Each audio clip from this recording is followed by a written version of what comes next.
Hey guys, it's the Gundam Boy, and we're gonna take a look at them bugs, because the Rupture bugs have been changed, but now I can finally see how they interact in-game. Don't worry, the heat-seeking's gone, I think.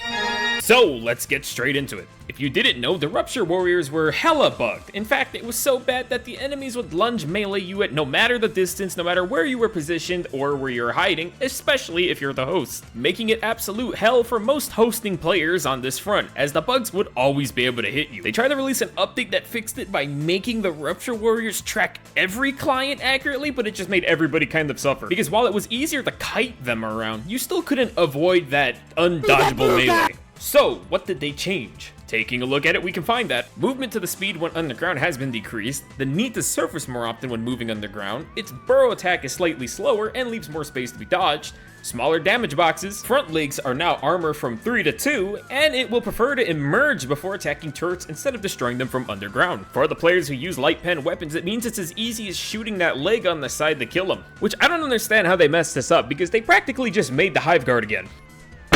So instead of aiming for the center of mass, you're going to want to pick them off at their legs, as they have very fragile health pools. So aiming for either their legs or their ass when it's possible is a good way to take them down if you're using, well, bullets. If you're using weapons that have access to medium pen, it should be no problem. If you're curious about their digging attack, it is so much easier to evade these guys, because instead of having to worry about an instant flash step, these Rupture warriors now need to take more breaks between chasing you, opening up an opportunity for you to counterattack them. If the Rupture warrior is in range for a melee, it will probably miss, as long as you keep moving. And don't worry, the Rupture warrior can't jump up anymore to slap your balls if you're using the hover pack. The Rupture spewer also received a change, as it takes longer for it to attack once it burrows out the ground. You'll find that as soon as they burrow out the ground, they don't immediately start spitting at you, and they sit there long enough for a counterattack. And it's very important to note that they increase the size of the mouth weak point. This was a comically hard to hit weak point in the past, but now these bile spears are at the perfect angle for you to abuse it, as they only have 250 health and no durability. You know what they say, they like it in the middle. It makes it much easier for you to face off against Rupture spears. If you ever need to aim at the Rupture spear, you basically have this entire strip to aim for. And since they sit there for so long, it means you can do whatever you want,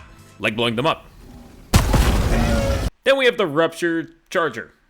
Nothing really happened with this guy. He practically stayed the same. Still running over Red Monster, but that's not new. They didn't change at all. You just throw a grenade at them, wait for them to come up, and abuse them. These changes made it so that other weapons can actually fight on this front more comfortably than it did before. But it doesn't take a purple cow or some dough to tell you that these explosive weapons are still going to be there, because explosives still knock these guys out of the ground. But now you don't have to rely so heavily on these weapons. If it's a mission where it's like defend the flag, you probably want these explosive weapons, as they will swarm the shit out of you. Because even though they're easier to kite, you're not going to win the mission kiting away from the flag. If it's a mission where you're not going to be lingering around too long, I think a primary explosive isn't that important. But there are some support weapons that we could be using to counter these bugs instead.